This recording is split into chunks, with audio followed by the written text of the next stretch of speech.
Por fin se acaba de hacer público el programa electoral de Sumar. Durante estas semanas mucha gente criticaba al partido porque no tenía un programa electoral y no sabían qué propuestas tenían. Pues aquí está. Y he de decir que ya no se les va a poder acusar de no tener programa, porque tienen un programa y bastante largo. Entonces ayer estuve 2 horas y pico leyéndome el programa e intentando analizar o ver algunos aspectos y ver las cosas más llamativas. Entonces hoy te quiero contar qué me parece el programa electoral de Sumar, qué cosas me han llamado la atención, qué diferencias tiene con respecto a otros programas electorales, cuál es la diferencia con, por ejemplo, el programa electoral del PP, o qué diferencia tiene con respecto al de Podemos, y si son tan parecidos o no. Así que quédate porque es muy interesante y hay programa para rato.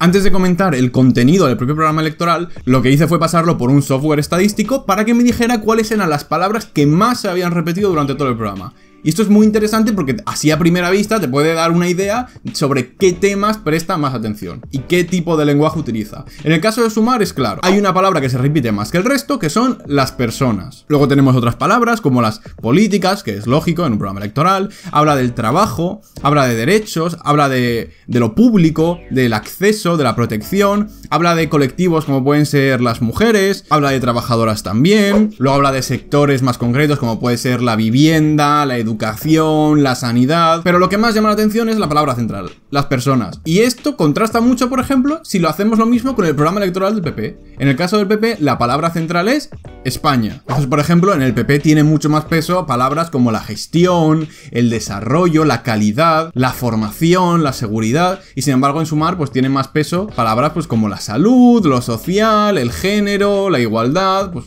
lógico también.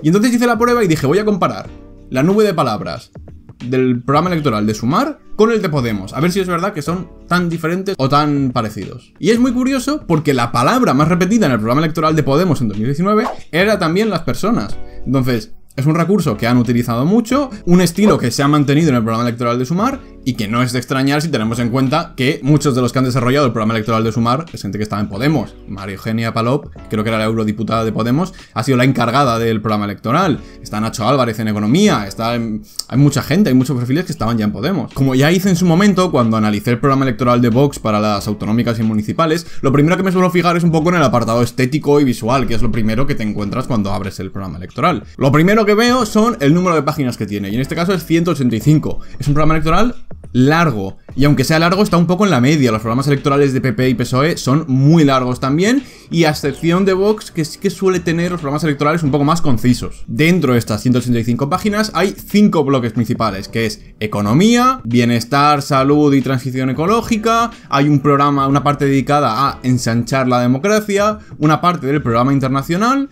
y luego hay una especie de quinto bloque que es una especie de cajón desastre donde hablan de cultura, de ocio, deporte, de muchísimas cosas. En la portada sale Yolanda Díaz de espaldas al público, dándole un poco como el protagonismo o siendo menos personalista porque no está de cara a ella y como que dándole un poco el protagonismo a la gente, ¿no? Y también va ligado un poco a lo que presumían de que es un programa en el que han participado pues muchos sectores, muchos actores de la sociedad civil, ha habido un proceso de escucha, bueno, pues lo que suelen utilizar para vender el programa, que luego habrá sido cierto más o menos, pero bueno, esa es un poco la idea que venden. El eslogan, un programa por ti, que va de la mano del eslogan de la campaña que es por ti. Curioso, a mí no me disgusta, me parece es un eslogan fácil y pues eso, hace énfasis en ese peso que ha tenido la gente, la ciudadanía y demás, las personas. Después de la portada viene un índice. Joder, el índice es importante y más aún si tenemos en cuenta que es un documento de 185 páginas. Pues de verdad, no lo entiendo y es algo que me ha chocado mucho, es que es muy lioso, no se puede entender, o sea, es un índice fatal hecho. Ves un montón de números, de puntos, de guiones, de subapartados. Se nota, es como si yo hubiera hecho un trabajo para la universidad y lo hubiera hecho en 3 horas, con prisa. Entonces, esto es algo que he visto durante todo el documento, es que es muy difícil mantenerse ubicado y saber en qué parte estás y seguir un orden. Está muy desordenado, los puntos y los apartados no se distinguen bien los unos de los otros.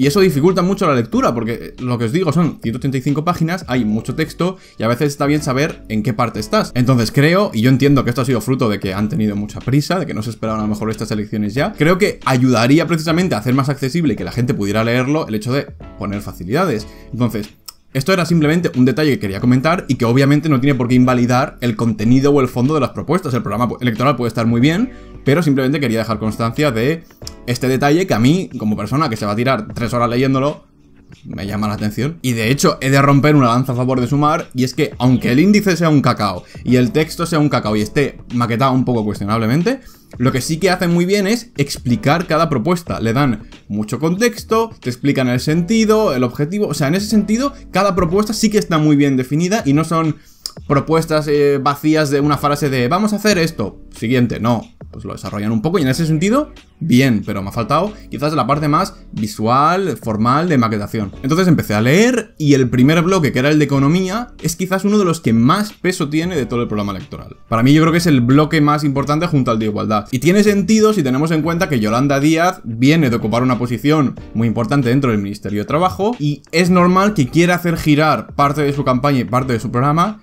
en torno a las propuestas en economía y en trabajo. Es lógico y que quiera aprovechar ese tirón y esa experiencia de gestión y esos datos o esos resultados positivos a priori, entonces tiene todo el sentido del mundo. También es una manera de coger y decir, pues oye, no solo hablamos de ecologismo, no solo hablamos de igualdad, también tenemos un programa económico. Quiere decir que luego te podrá gustar más o te podrá gustar menos, podrás estar de acuerdo o no. Pero no, sí que tienen un programa económico, lo tienen muy desarrollado y lo tienen muy especificado. O sea, que no se les puede decir lo típico de, bueno, no sabéis de economía o no sabéis de trabajo. Bueno, pues el programa está bien y os invito a leerlo, ya os digo, no tenéis por qué estar de acuerdo. Entre las primeras propuestas de este primer bloque, pues hablan de la reducción de la jornada laboral a 37,5 horas el próximo año y ya posteriormente, mediante el diálogo social, pues ir reduciendo esa jornada laboral, por lo menos hasta las 32 horas. Es un debate que se ha venido dando estos últimos años también, reducir la semana laboral a 4 días. Está muy de acorde también a estas reivindicaciones que está llevando últimamente a cabo Sumar y en general históricamente parte de la izquierda de recuperar el tiempo, poder dedicar tiempo al ocio, a vivir, a utilizar tiempo de calidad y no dedicarlo todo en el trabajo. Y en ese sentido pues es novedosa, ¿no? La propuesta de reducir la jornada laboral. Por lo menos es novedosa en cuanto a aparecer en un programa electoral de partidos políticos en España. Presta mucha atención también y centra el foco en la transición ecológica, en cómo producir un montón de puestos de empleo aprovechando este contexto de transición ecológica y de energías verdes y renovables. Tiene objetivos muy ambiciosos como reducir la tasa de paro y equipararla a la media europea, lo cual sería un hito, teniendo en cuenta que la tasa de paro en España suele, por norma, duplicar a la europea. Hablan de regulación y de una intervención en los precios en varios sectores estratégicos, como ya pasó también con el tope del gas y la excepción ibérica que se aprobó y que ahora Feijóo, por ejemplo,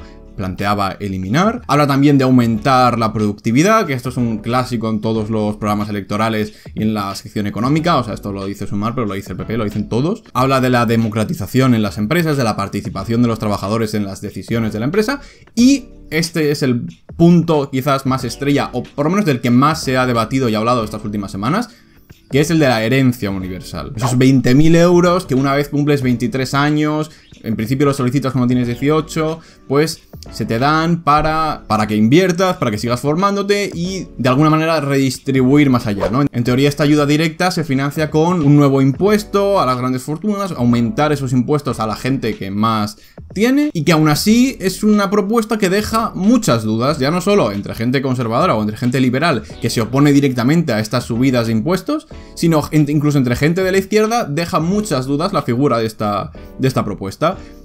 Y es muy interesante y podríamos dedicar un vídeo entero, pero a mí me sigue dejando muchas dudas y no entiendo por qué han incluido esta propuesta, que es una propuesta muy novedosa, se lleva teorizando y se lleva hablando desde hace muchos años y son muchos autores los que han propuesto cosas similares, pero no deja de ser una propuesta muy novedosa en lo que es el contexto español y la agenda política española. Entonces no ha habido siquiera un tiempo para asimilar, para reflexionar y para entender esta propuesta. Entonces, por ejemplo, el ingreso mínimo vital hace años parecía una locura, parecía una utopía, y al final, a día de hoy, casi todo el mundo coincide en que está bien, que no pasa nada y es una realidad. Entonces es posible que esta herencia, no lo sé, o sea, a lo mejor esta herencia no, pero otro modelo.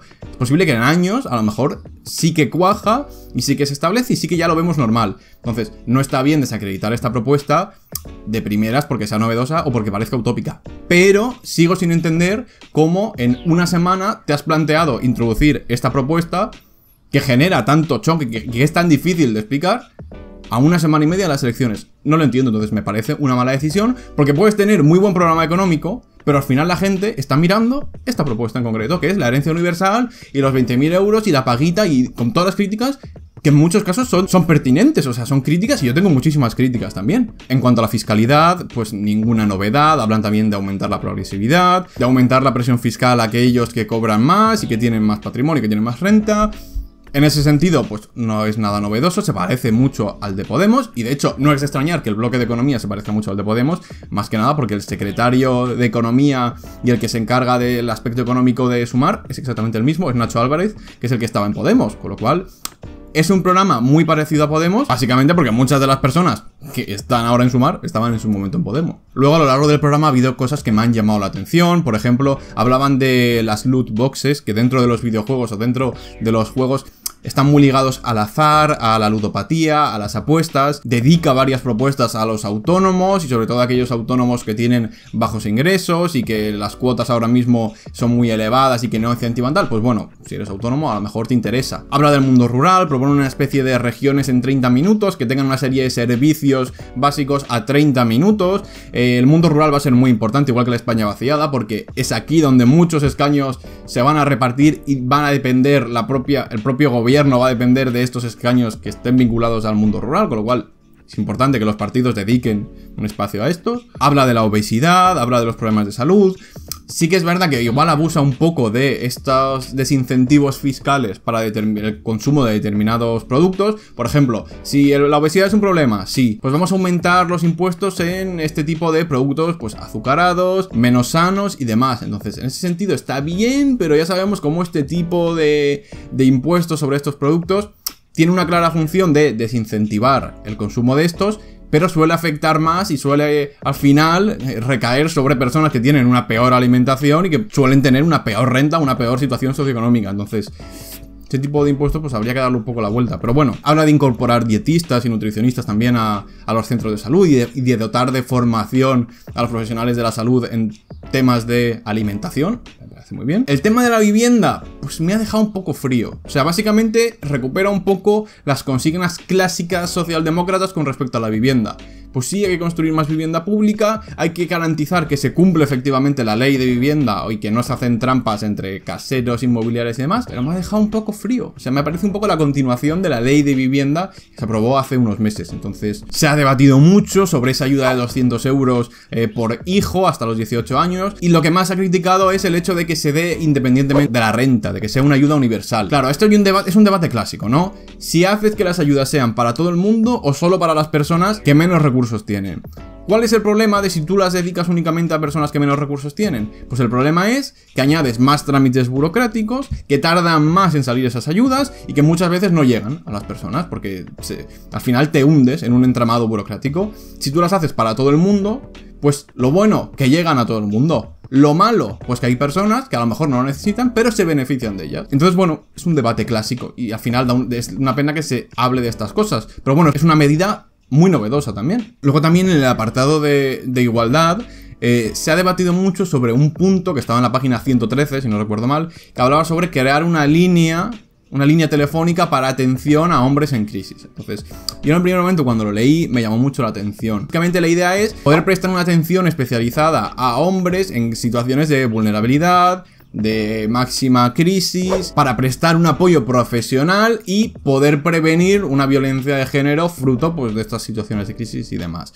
Sí que es verdad que en un primer momento llama mucho la atención. Entonces a mí me da la sensación de que tiene una idea clara de intentar resultar menos hostil para muchos hombres que perciben el feminismo como algo ajenos a ellos, algo incluso en contra de ellos. Entonces hay como una intención de construir puentes y sobre todo de venderse para hombres y mujeres. Entonces, sobre todo va dirigido, yo creo, a esa figura o a ese hombre que pues que siempre dice en Twitter: no, pues es que para los hombres nunca nada, ay, pues es que no sé, nosotros no sé qué. Pues puede ir por ahí ese tipo de propuestas, ¿no? Aunque de primeras llama la atención y ha generado mucho debate. Así en general me da la sensación de que es un programa centrado en la economía y en la igualdad, que son dos de los ministerios, bueno, los dos ministerios que más peso han tenido durante la anterior legislatura, tanto en trabajo con Yolanda Díaz como en igualdad con Irene Montero. Obviamente es normal que tú quieras hacerte fuerte en estos ministerios, porque son al final los que más presencia has tenido, tienes experiencia de gestión y más datos tienes para reforzar tus ideas y tu posición. Es un programa socialdemócrata clásico, muy parecido al de Podemos.